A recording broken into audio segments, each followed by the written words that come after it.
Bonjour et bienvenue dans Système D, votre magazine alsacien du développement durable. Aujourd'hui, je vous propose un magazine particulier, un magazine spécial sur les ondes électromagnétiques. L'électromagnétisme est un phénomène physique naturel, mais avec l'avènement des nouvelles technologies, nous sommes de plus en plus exposés à ces ondes. Par exemple, la quasi-totalité du territoire français est aujourd'hui couvert par le réseau de téléphonie mobile, et même les personnes réfractaires au téléphone portable sont donc exposées. La question est donc de savoir quel est l'impact de ces ondes sur notre santé. Même si on en entend de plus en plus parler, ce sujet reste tabou car beaucoup d'intérêts économiques sont en jeu. À peine la question est-elle soulevée qu'on nous rétorque qu'aucune étude n'est à ce jour capable d'attester une éventuelle dangerosité. Info, intox, Système D a tenté d'en savoir plus. Ce reportage a une durée totale de 52 minutes, nous l'avons scindé en deux. Tout de suite, la première partie. Notre planète possède un champ électromagnétique naturel. À l'intérieur de notre organisme, nos cellules communiquent entre elles par ondes électromagnétiques. Four micro-ondes, téléphone portable, radar, radio, antenne, ces derniers temps, notre exposition aux champs électromagnétiques fabriqués s'est accrue de façon exponentielle. Le règne végétal, les animaux et l'homme sont donc quotidiennement soumis à ces rayonnements. Mais quelles peuvent en être les conséquences sur notre santé? Mystère, car trop d'intérêts sont en jeu pour étudier sérieusement ce dossier épineux. Système D tente d'en savoir plus.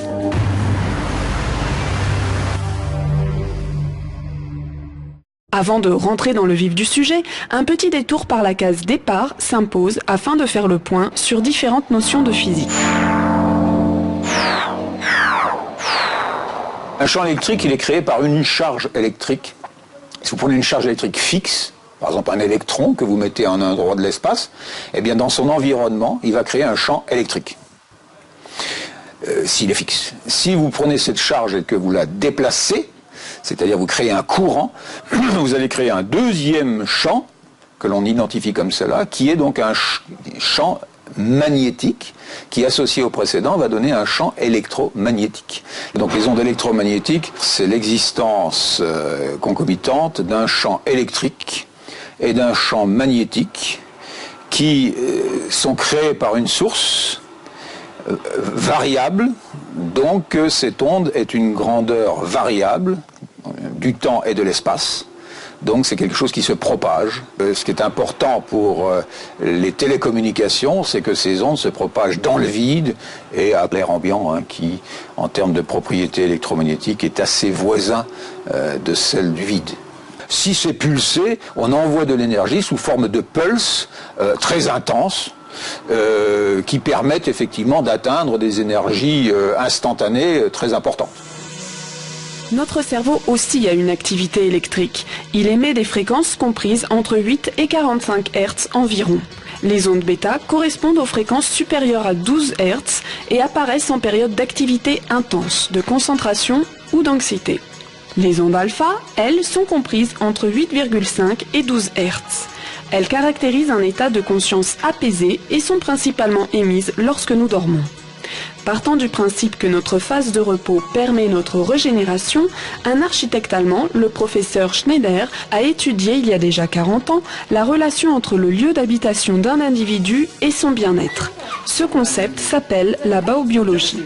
De là sont nées différentes techniques pour mesurer les champs basse fréquence, les ondes, les rayonnements, les substances chimiques et même bactériologiques qui peuvent se trouver dans notre habitat et principalement dans notre chambre. Même si elle dort bien la nuit, Mademoiselle Gunduz est souvent fatiguée. Philippe Schulz va faire chez elle une expertise environnementale selon les standards allemands de la baobiologie. En termes de mesure, on va commencer, je vais vous demander de bien vouloir vous allonger sur votre lit et on va vérifier ensemble quelle est la quantité de courant qui circule à travers votre corps. Voilà, je vais vous confier cet appareil, vous allez le poser simplement sur le ventre. Et là, on peut déjà faire une première constatation. Vous êtes à 3170 millivolts de tension corporelle. Sachant qu'une personne électro-hypersensible réagira parfois à des valeurs inférieures à 100 millivolts. Donc là, nous sommes à des valeurs que je considère comme fortes, voire extrêmes.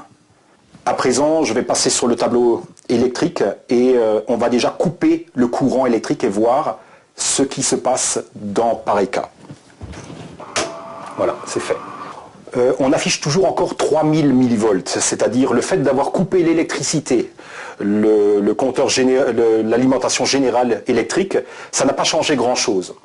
En fait, il y a de fortes probabilités pour que mademoiselle dorme, en fait, ici, sur le câble, à la verticale du câble, du plafonnier de l'appartement du dessous, ce qui doit générer les champs. Je vais le vérifier de suite.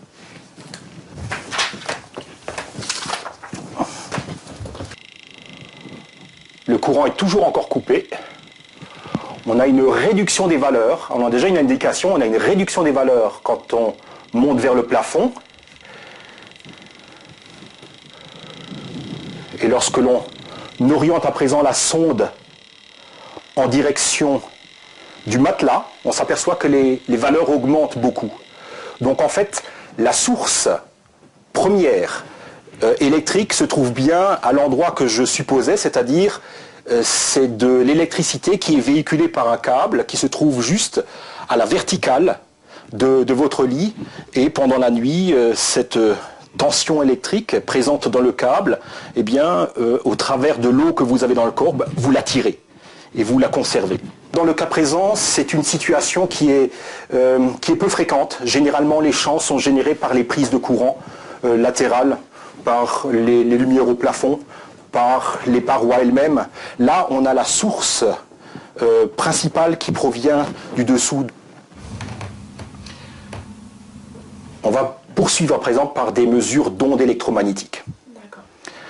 Jusqu'à présent, nous avons mesuré des champs liés au courant, qui est de 50 Hz en France. À présent, on va quitter cette transmission d'énergie par le fil pour aller dans la transmission d'informations à travers l'air. Et ce que l'on va mesurer à présent, ce sont les antennes de téléphonie mobile GSM 900 pour la première, autrement dit une longueur d'onde de 900 millions d'oscillations à la seconde. On va regarder ce qui arrive ici dans la pièce.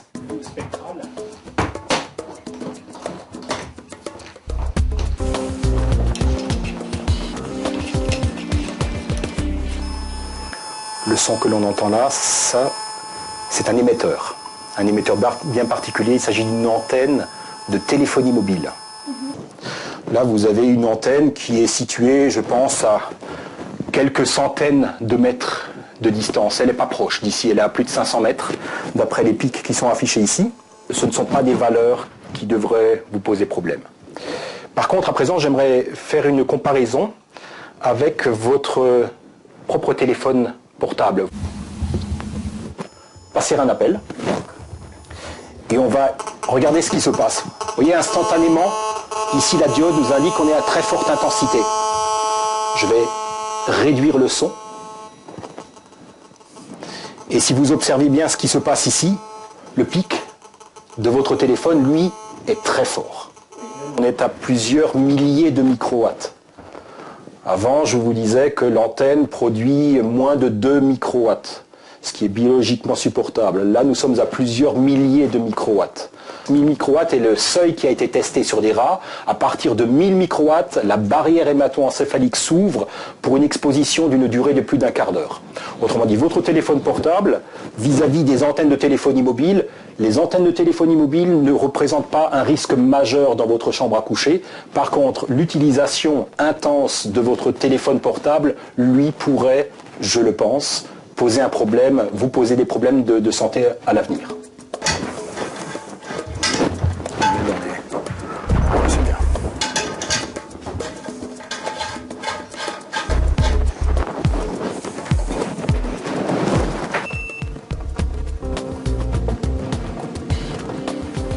Et ça, qu'est-ce que c'est?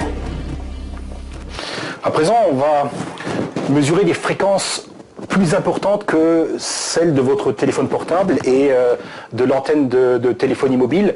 On va passer à la téléphonie numérique domestique, autrement dit au téléphone sans fil présent dans notre environnement. Et comme vous pouvez le voir, on a également tout de suite un pic ici qui apparaît, qui est relativement fort, qui nous indique la présence déjà de 3 voire 4 téléphones numérique dans un environnement relativement proche. Là, on va filtrer.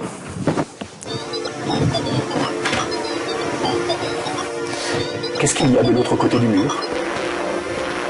Il y a une cuisine. Toujours au niveau de votre appartement.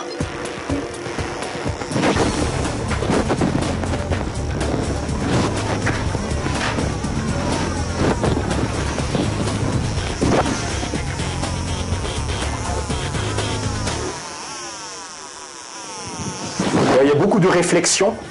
La question étant de trouver.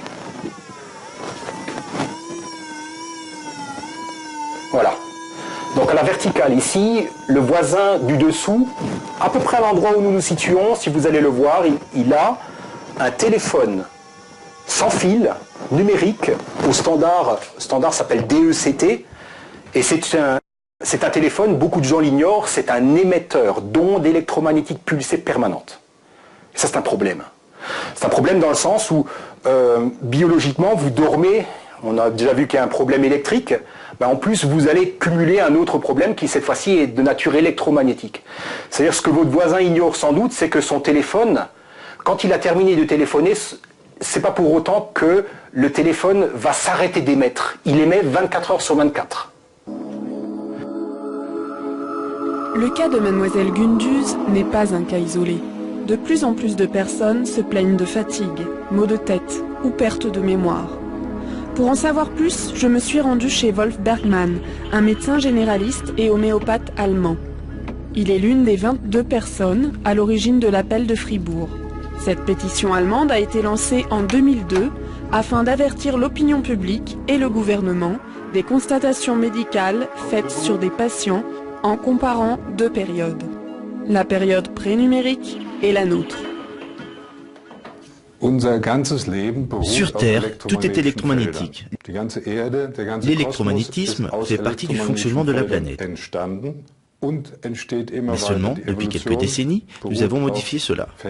Nous avons rajouté à cet électromagnétisme naturel un électromagnétisme artificiel. En fait, nous bombardons notre planète de champs électromagnétiques artificiels.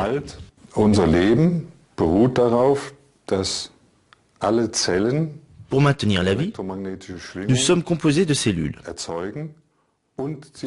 Et nos cellules communiquent entre elles en permanence. Chaque cellule, nous en avons entre 50 milliards et 100 milliards.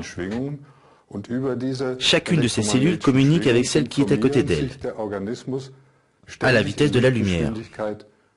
Chaque cellule est à la fois émettrice et réceptrice. Les fonctions de transmission électromagnétique corporelle sont des fonctions biologiques. Elles sont des fonctions bien précises entre les différents organes d'un être humain. Et la particularité de la téléphonie mobile, c'est que la téléphonie mobile se situe dans ses fréquences biologiques. Et ces fréquences biologiques peuvent être perçues par un corps comme des fréquences parasites. Nous sommes tous électrosensibles, mais la majorité d'entre nous n'en a pas conscience. Et le niveau d'électrosensibilité varie en fonction de ces individus. Nous réagissons tous différemment. Par exemple, chez certaines personnes, les globules rouges vont par phénomène de résonance se coller les uns aux autres pour former une espèce de collier. En fait, il y a des réactions biologiques chez chacun, mais l'intensité dépendra de chaque individu et aussi de son exposition. Le nombre de personnes présentant des syndromes d'intolérance aux ondes électromagnétiques est en constante augmentation. Le problème, c'est que ça va toucher de plus en plus de gens. Dans certaines rues, il y a des gens qui tombent malades. Il y a des rues dites à cancer où plusieurs générations sont touchées en même temps. 40 000 personnes, dont 2 000 médecins, ont signé l'appel de Fribourg. Mais ni le gouvernement, ni les opérateurs ne semblent prendre les choses au sérieux.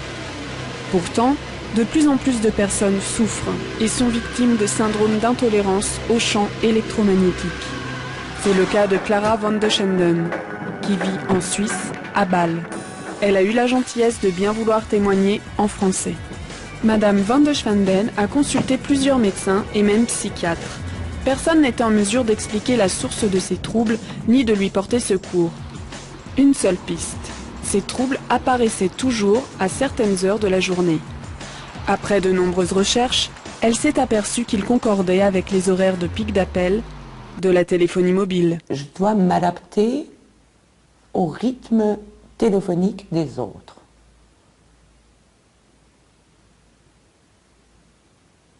Je ne peux pas prendre le transport public pendant les heures de pointe, puisqu'il y a trop de monde qui utilise le téléphone mobile ou bien le garde sur eux en mode stand-by. Et ça provoque des troubles énormes, de sorte que je dois sortir des bus, des trams et marcher. Ou attendre les heures moins fréquentées. Le premier signe, c'est un changement du rythme respiratoire. Et ça déclenche en principe tous les autres troubles qui vont quelquefois des crampes dans les mains, dans les pieds, tremblements, une sensation de nervosité qui n'a aucune raison apparente, et puis à la fin ça déclenche, si je ne quitte pas l'appartement, une augmentation du rythme cardiaque, et très souvent par une brusque augmentation de la pression artérielle. En collaboration avec mon médecin, qui ne peut rien pour moi, et je n'ai pas une maladie, je réagis à une influence. On a conclu que la seule façon de me sauver, la santé et la vie finalement, c'est de chercher un mode pour me protéger.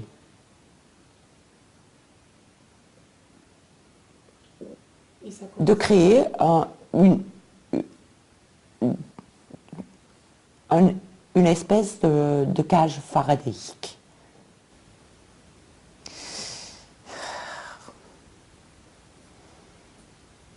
Quelquefois, ça m'enrage, puisque j'ai le bonheur d'avoir une excellente santé qui va se briser maintenant. Et la patience que tôt ou tard, les autorités comprennent que cette technologie rend malade tôt ou tard les gens. Ce n'est qu'une question de la durée d'exposition et intensité.